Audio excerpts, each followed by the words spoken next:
Hi, I'm Sandra Hicken and I'm the Programme Lead for Quality Conversations, and I want to tell you about a time when having a quality conversation had a direct impact on myself and my patient.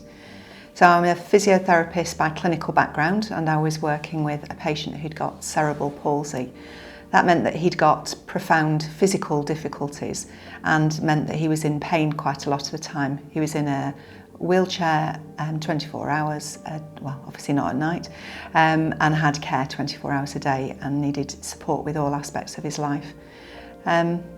We'd had a really good relationship over many years, and I would see him. I knew that he was very reliant on physiotherapy and me when he was having times of need, particularly when he was having mental well-being struggles. His physical problems got worse. And I was reflecting on the conversations that I was having with him. I've always thought that I listen and listen with compassion to all of my patients.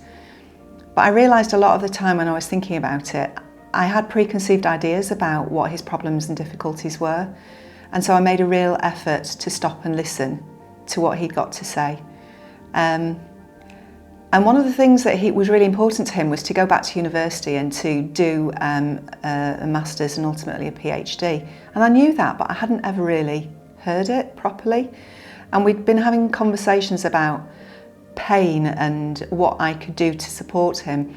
And so we focused our attention on supporting him to be in positions where he could read on the tablet, use the tablet to write his work. And just focused the work I was doing with him much more to what he felt was really important.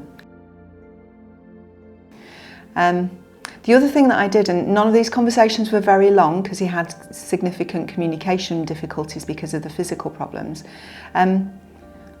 We also had a conversation where we recognised that we were both experts in different things. So I was good at the pain management and the posture and helping with him with his tone, but he was just as equal an expert in his experience.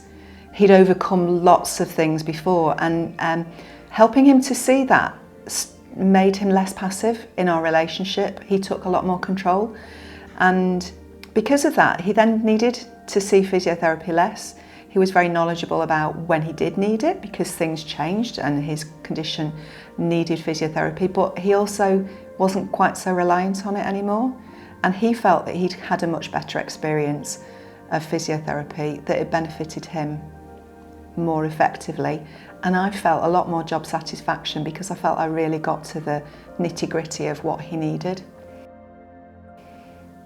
So really overall, I wanted to say that it made a really big difference to me, even though I thought I communicated well in the start. It didn't take a long time.